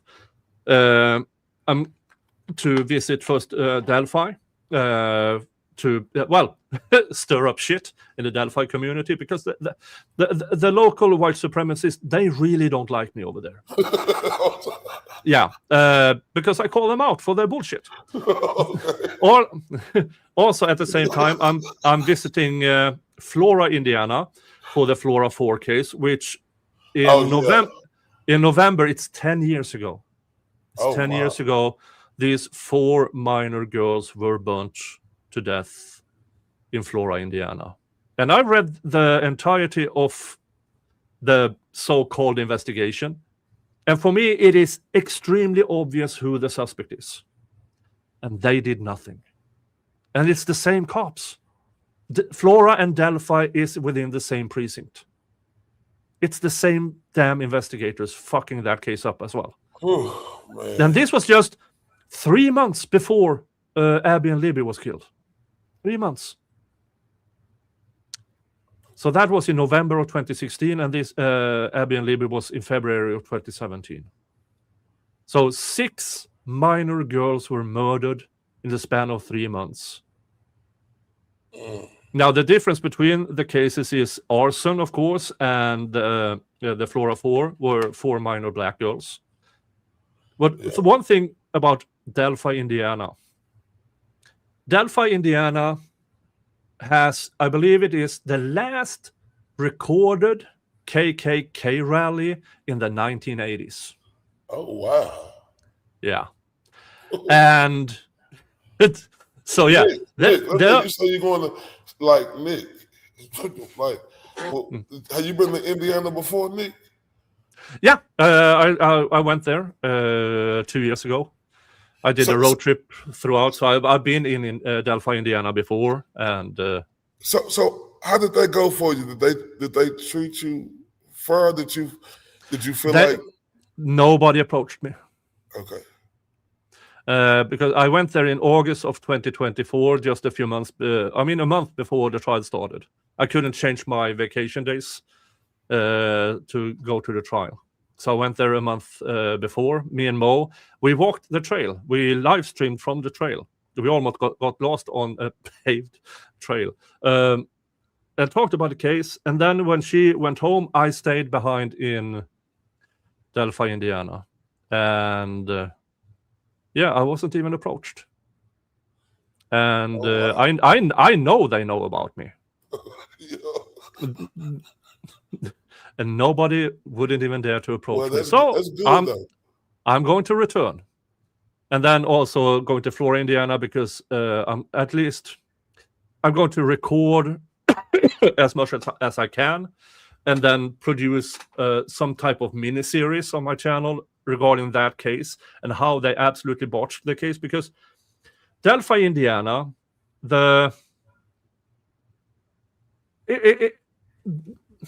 Delphi and Flora, Indiana is 97.6% white. And the rest are just rounding errors. When the Flora 4 was killed, that was 10% of the black community in that area. There were just 40 black people living in that area at the time. Damn. And nobody did shit about it, even though there's a clear suspect, at least in my opinion, reading through the investigation. They didn't even ask for his phone. They didn't even check his phone records. It's absolutely insane. And allegedly, it's because he, as well as a bunch of other suspects in the Delphi case, are connected to the local Freemasons. Yeah. I seen a chart, right, of like how a lot of people are connected with each other. Yeah. It's absolutely insane. And also I'm going up to Hamlet, Indiana, for another case I've been following. The Aaron Spencer case out of Arkansas. Yeah. Yeah. Michael Fossler, the guy who did bad things to Aaron's daughter, is from Hamlet, Indiana. Oh, wow. Yeah. He was a police chief and school resource officer in Hamlet, Indiana. There are victims up there from the 1980s going forward of Michael Fossler. Yeah. Now at the time, but those women are now in their 50s. And not until he's dead, the stories are coming out of what he actually did up there. So I'm going up there to, stir up shit again. Because the Fossler family in Hamlet, Indiana is a prominent Freemason family. Now, I haven't found a connection between Fossler and Delphi or any of the people in Delphi, but it's an hour away. And his preferred age span is 13 to 15.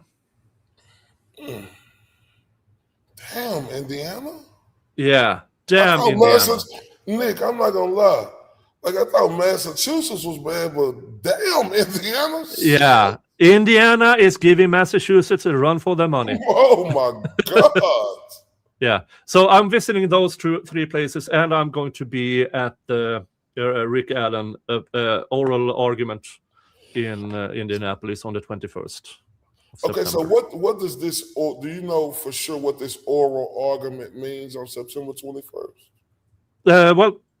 They will have half an hour each, the state and the Rick's defense attorneys. They have already filed all the information to the court. So now the court has ordered oral argument. And just by the fact they are giving them 30 minutes each and not 20 minutes means they are actually taking this serious. Oh. So it's usually a 20-minute span. Yeah. That's good news, right? Yeah. That I interpret that as good news, as they want to know more about this. Because in the filings, they have a word count and a page count they have to oblige to. And I'm sure that, not sure, but my interpretation of the appeals court, because they ordered this oral argument really early. meaning they kind of took a priority to this case, which tells me they want to know more, and there might already be in there something they feel is important enough to get a ruling on as soon as possible. So, do you know the time frame after these oral arguments that it usually takes for a ruling to come through? Everything between 3 and 9 months. I mean, it's impossible to say. It's impossible to say. So they might do it at the 11th hour in the 9 month. Yeah. That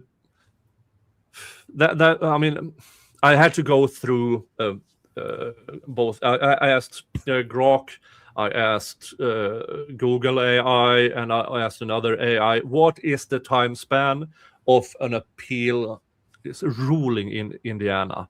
And the answer varied a bit, but roughly between 3 and 9 months. Oh my God. So, and do you, like, we know it's no evidence. We know it's nothing, but this is a good sign to me, 30 minutes. But yeah, I interpret it as a good sign. Is this, do you think after this oral argument, you think Richard Allen will be free? He will get a new trial. He won't be free. Oh, a new trial? Yeah. So he'd have to go to a new trial? Yeah. Because there's nothing in the filings that goes to for the appeal. The appeals court, the first here, is just about, did the court do something wrong? Wrong according to law according to practice, law according to rules of evidence, stuff like that. That's the only thing the appeals court is going to take standing on. Now, theoretically, they can throw the case out. Practically, they won't. So if successful, he will get a new trial. Now, Judge Gull is already gone. She will be retiring at the end of the year. Problem is that her daughter is seeking to take over as a judge. Her daughter recently got a 1 week suspension and a demotion for in that DA's office. She was in charge of the cases against children and women. And as it turns out, between November of last year up to June of this year, she did nothing in any of her cases. So they suspended her for a week without pay and then demoted her. So now she's just one of the other DAs in the major crimes. All right, hold up. What's the time frame again? From November of last year to June of this year, because she was handed her caseload in November of last year. Then they discovered she did jack shit nothing in her case when one of the cases, there was like a final pre-trial hearing, and she asked for more time. And when questioned about it, it turned out that she hadn't contacted witnesses. She hadn't nothing, not handed over a discovery, nothing. And she now wants to take over as a judge after her mother. Now, I knew, coming from the species that Gull is, I didn't know that her daughter had a week suspension for not doing nothing for 7 months. So are you telling me that this woman who ain't did nothing for 7 months, she just got a slap on the wrist, a week suspension, she gonna be over this case if it's a new trial? Not necessarily, because they have to assign this case to somebody, and there are more judges within that area. And it could be a problem because if Judge Gull's daughter is assigned this case, it's going to be the same, I believe, because as it seems, can they do her daughter is equally incompetent and corrupt as her. But can they do that? Because ain't that a bias? I'm just asking. I'm not. But can they do that? Wouldn't that be a bias knowing that her mother did that case? I don't know. I hope so, but I don't know. So yeah, oh my God, man! Oh Lord. Yeah. Oh, do you But think then this again, be? her daughter has to win that election. So that election, I believe, is now in November. But I don't know if she's if it is an uncontested election or not. I have to check that. I have to check for that. Yeah, but then I forgot the name of the person. But then, as soon as Richard Allen got convicted, did somebody get that sheriff job? I know it was something like that, but this is startling. And why say everybody? Yeah. So, but here's the thing: if Rick Allen gets another judge, well, it's still a crapshoot because we don't know what that judge is like. If there's a new Judge Gull, it will be the same again. And then we're in for another few years before it can be appealed. And then he might win that appeal, but meanwhile, he's rotting away in prison. I mean, I know this is hard to just want to realize, but with the way they railroaded him, right? Yeah. Do you think that even like they want to just keep this like this because they don't want to look back at it and have that cloud over them?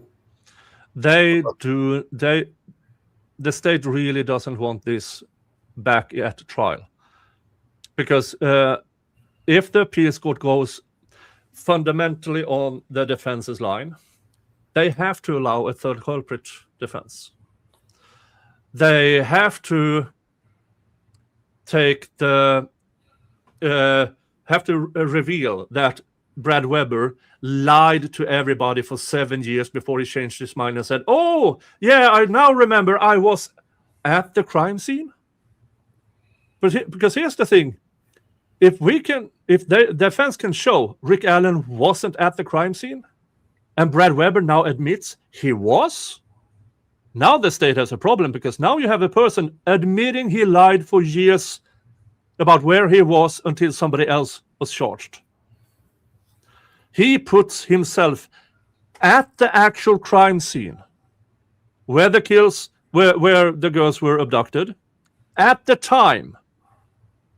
And going by Brad Weber's own story and the video of his van reaching his house, and according to the FBI, who interviewed him, who also checked when his phone got into his house Wi-Fi or whatever it was connected to his Wi-Fi.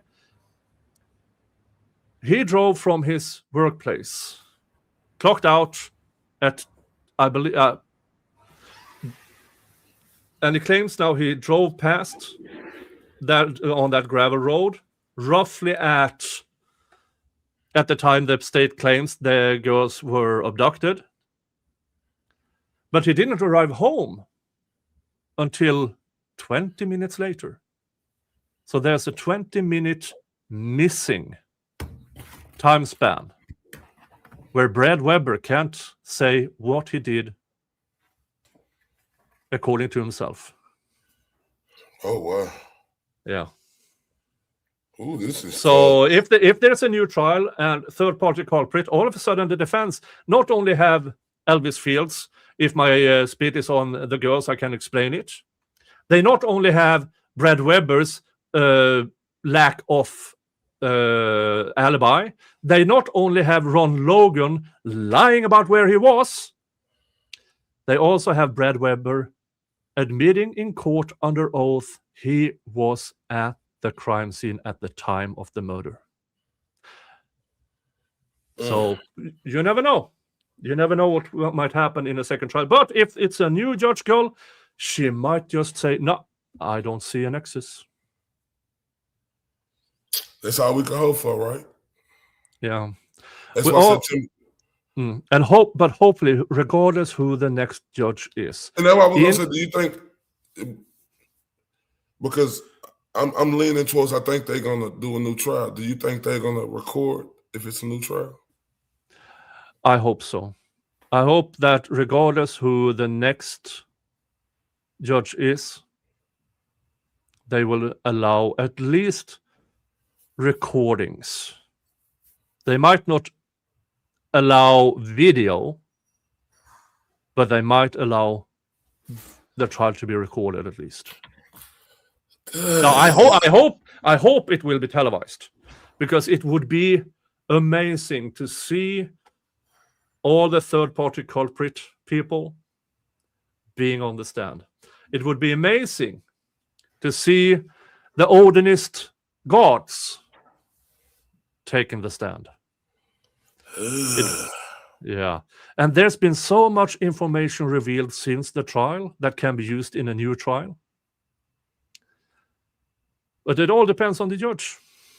It all depends on the judge. And, of course, Rick Allen has to win the appeal for it to be a new trial. Regardless of how much fuckery from the state, the appeals court might just say individually there are harmless errors.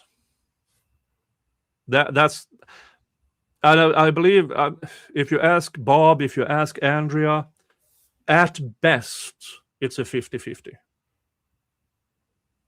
Damn, for real. Even with all of this, it's at best a 50-50. Damn, with all of this, it's a 50-50. Yeah. Yeah. Oh, we missed Nick. Man, anything else before I let you go? No, but I mean, it's a month until, less than a month until I fly into Indiana. If you want to have a new episode next Sunday, I will be available roughly at the same time. Yeah. If you want to do this again. Let's do it. Yeah. Next Sunday? Next Sunday, roughly at the same time, we can do this again, and let's see where we end up then. Hey, man, it's been an honor and a pleasure.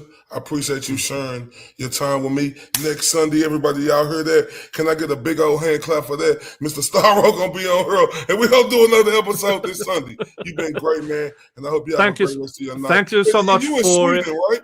Yeah, I am. Sweden. Yeah, up in the cold north. Oh, man, Mr. Starro, thank you, man. I look forward to thank you so much for inviting me.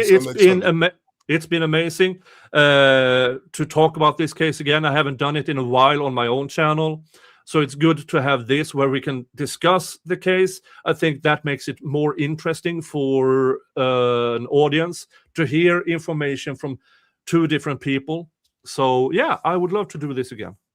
Yeah, because I'm like a sponge. I'm trying to soak it all in, because when you told me about the it start with an S, safekeeping order. Safekeeping order. That's new to me. What they use the safekeeping order to be able to send this guy to Western prison. Yeah, but Nick, we'll get into that next Sunday. Thank you, sir. Next Sunday. All right. Thank you so much, folks. You all have the best of days. Yes, I'll see you in the next stream or video. And everybody go and subscribe to Ray from Dallas and watch everything he's ever done. Over here, go subscribe to Mr. Nick Starro. Yeah. Okay. All right. See you, folks. Thanks, Nick. Man, shout out to Mr. Nick Starro, man. Man, shout out to him, man.